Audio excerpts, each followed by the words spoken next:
Hi, I'm here with Arielle Ford. I'm so happy to have you here, Arielle. Welcome. Thank you. I'm really excited to talk to you. Thank you. Let me just give a brief introduction. Arielle is a leading personality in the personal growth and contemporary spiritual movement. She is a celebrated love and relationship expert, author, and speaker. Her mission is to help people find love, keep love, and be love.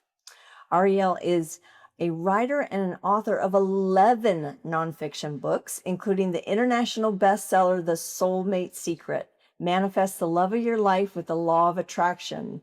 This was published in 21 languages and 40 countries. Other groundbreaking books that some of you may have heard about is Turn Your Mate into Your Soulmate, a practical guide to happily ever after, and Wabi Sabi Love, the ancient art of finding perfect love in imperfect relationships. Aria also works coaching private clients who are seeking to manifest love in their life, write their first book, or pursue a new passion project. She has been called the Cupid of consciousness and the fairy godmother of love.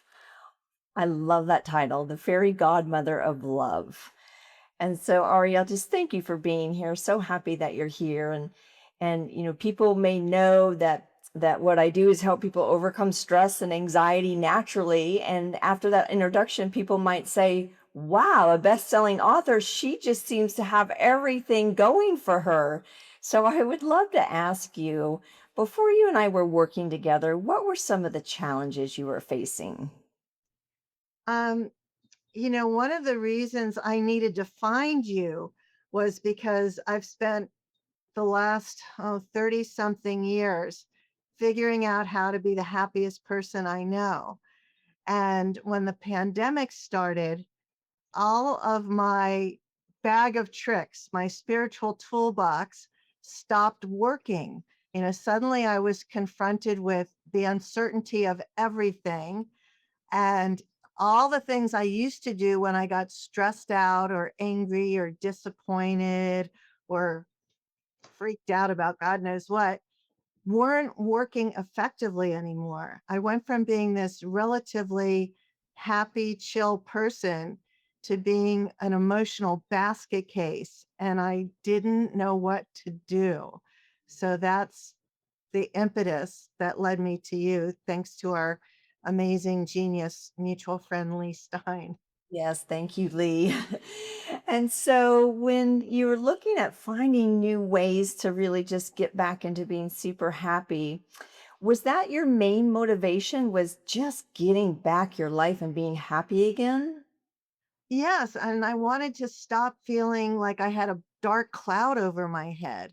I would wake up anxious. I would wake up in the middle of the night anxious. Things that I thought I had handled a million years ago in workshops and therapy and through books and all kinds of stuff. It seemed like everything was gone. All the techniques that I had previously used had stopped working, and I needed to not be this crazy person that I had turned into. I mean, really, it was not fun at all. And my number one value in life is to have fun. So that was my motivation. Great value, have fun. Uh, And what are some of the techniques that you had tried in the past that just weren't working anymore? Um, what I figured out after working with you is that all of these techniques were really band aids. They were really things to help me in the moment, but they didn't change my nervous system. I wasn't aware that my nervous system needed changing. So I had been doing, heart math, heart lock ins, which I discovered I wasn't doing properly or long enough or effectively. I still to this day do a lot of EFT tapping, but I do it in very short bits, just enough to sort of take the edge off. Self talk things like the Sedona method, uh, the occasional Ativan when it got too crazy, um, lavender baths, going for walks, snuggle time with my cat, hugs from my husband. I mean, I had this whole list of things that I would do, and none of them were effective or getting to the root cause of the anxiety, which I think um, was sort of, I don't know if it's the right word for it. It all sort of came together. There was the pandemic. There was this change in how I was working because I was no longer able to travel and do live speaking events or in person workshops. Um, my mother was clearly on her way into dementia, and I didn't know her time was limited. That was sort of the scary part because her mother and her sister, who's still alive at 95, had this huge longevity thing, and here she was at 88, and I'm thinking, oh my god, this could go on for 7, 8, or 10 years, and I was the sole person responsible for her. So the responsibility of that in the midst of the pandemic and not able to get caregivers was this whole new level of stress and pressure that I was unprepared for. So it was responsibility, it was fears about money on multiple levels. Um, and yeah, I guess those were the two main things that were sort of the impetus, the source for making me miserable instead of a happy person. Yeah, the responsibility, that's a big responsibility, being the only caretaker for an aging parent. And then the fears of money. And so you talked about, you had this whole bag of tools that you were using, but it wasn't able to get to the root cause. So you've had such a beautiful transformation in our time together. So for those that might be listening, might say, well, I have all those tools in my toolbox. So what's different about working with Julie? What is it that helped you find that happy space again? I would say the number one thing that helped me was knowing that I was accountable to you and that you are constantly looking at the results of my sessions with the Inner Balance app. And so even though I consider myself a lazy person, even though I've accomplished a lot of stuff. There are many mornings when I woke up and it's like, no, I'd rather go work out, or many afternoons where I thought, no, I did it this morning. I don't want to do it now. But knowing that you were going to know that I didn't do it, that I didn't keep my word was very helpful. So that was the first thing. The second thing was really learning and understanding um, what I wasn't doing correctly in terms of doing the heart math work. I was very, very fortunate to have met all the heart math founders and leaders and all of that in like 1999 or 2000. And I was the publicist for some of their books. I mean, I understood their work. I knew the science behind it, not that I could quote it back to you, but I understood that this was very well researched stuff that really did work. But what I never really got um, was how to do it correctly in a way that was going to change my internal wiring. Like I didn't even understand there was an internal wiring that needed to be changed and shifted.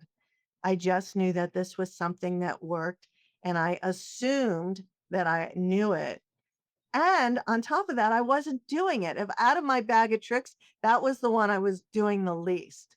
So So it was a combination of things, plus um, being able to completely be myself with you was super helpful. I didn't have to edit who I am or how out there and woo woo I can get because you could keep up with me or take me to another level I hadn't heard about. So that also was very useful because we combined both, the various techniques of, breathing and shifting and all of that, along with your depth of understanding of law of attraction and manifestation and being able to uh, provide pieces of that I had either forgotten or never knew. I really appreciate you saying everything that you just said. And I'm going to pull out a couple of things. You being authentic and didn't have to edit anything. That is the authentic self that we all strive to be, that we can just be ourselves. So you brought that to the table and are working together, and it was a lot of fun. So thank you for that. And I think another really big piece is talking about changing the internal nervous system. We talk about that people step into working together, us working together they have a baseline. And if we've conditioned stress, anxiety for a while, it could be just be a couple months, it could be years. If we walk in with that baseline of anxiety or overwhelm or stress, whatever it may be, the nervous system gets used to that. And the work that we do together is to really bring that nervous system into a state of balance. So, can you maybe talk a little bit about what you noticed along the way as you started to bring your nervous system back into balance? Oh, I would have to say the place where it showed up the first was that I was able to sleep deeper.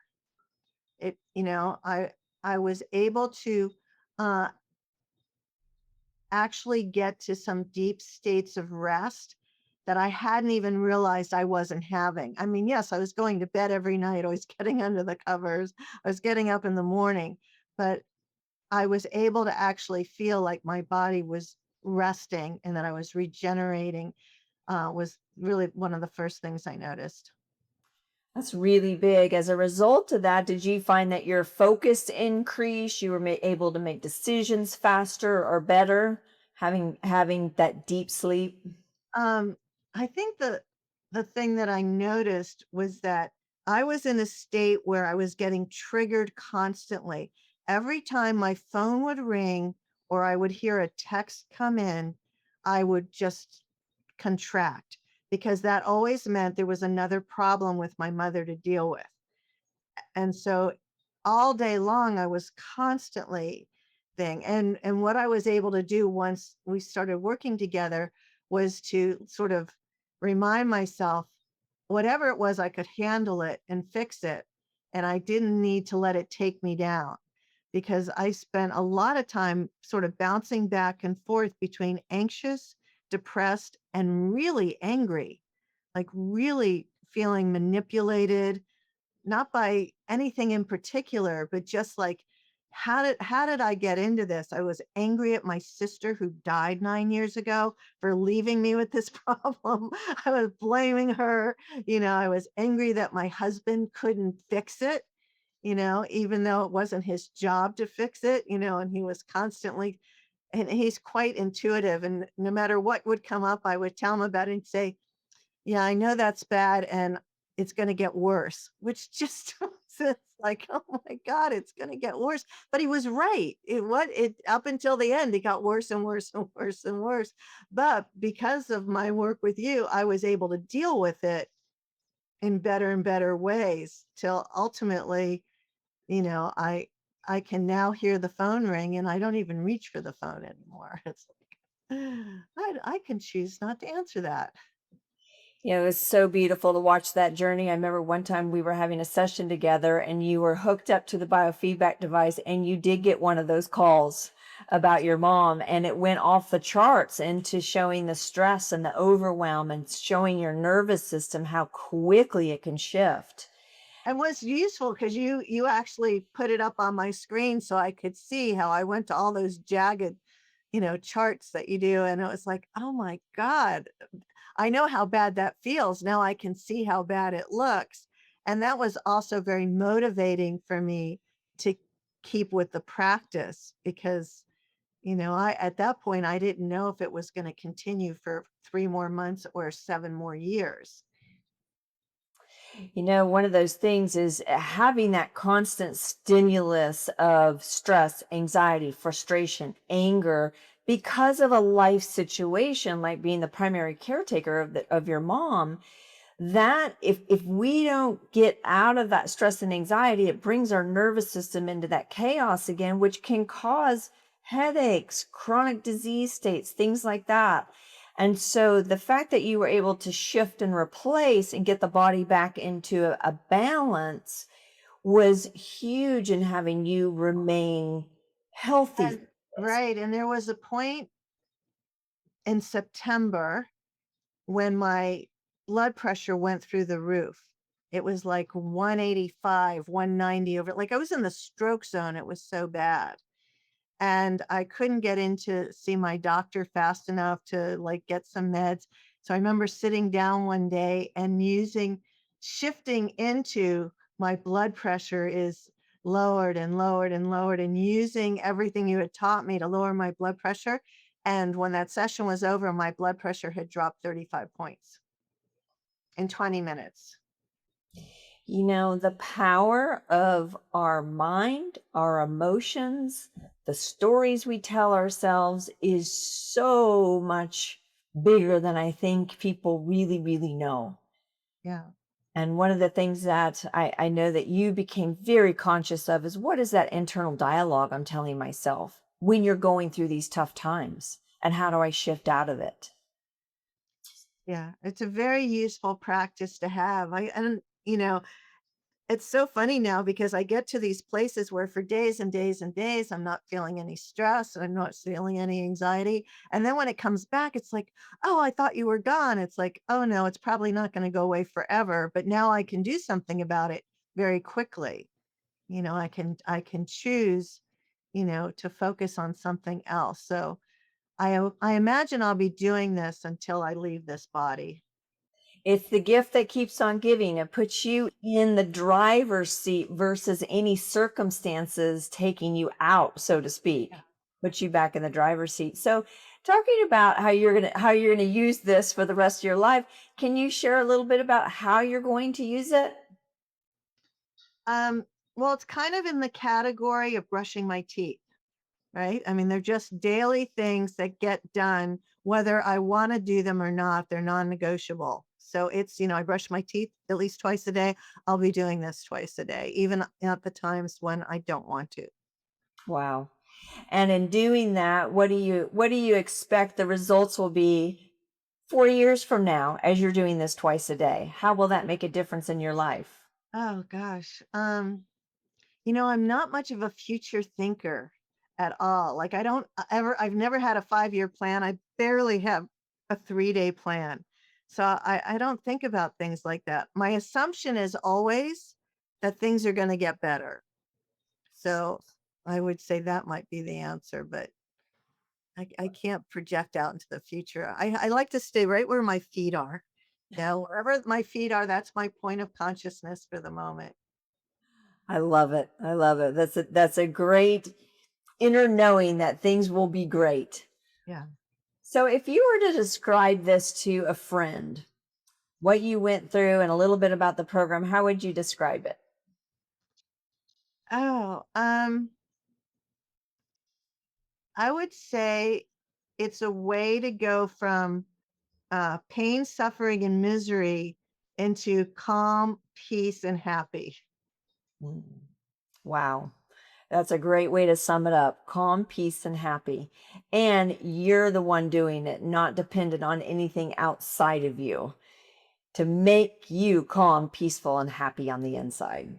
Right, right. Well, Well, and thank it helps that I had a good guide because I know I couldn't have done it on my own because I teach a lot of this stuff and I go, well, if I can calm other people down, if I can share modalities with other people, why can't I do it for myself? And I realized there was just a whole piece of it that I didn't quite grok, to use a very old word.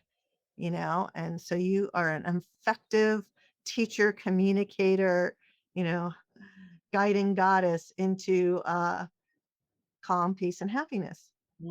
I appreciate that. Thank you. Well, it has certainly been a pleasure working with you on many, many levels. Thank you for the opportunity. Thank you again, Lee Stein, for introducing us. And if anybody would like any information about what you're doing and how they can get in touch with you, what is a great way for them to learn more about the books that you've written or any coaching that Oh, you're doing? my website is soulmatesecret.com, and I'm very easy to find. You can just Google me. I'm everywhere on the internet.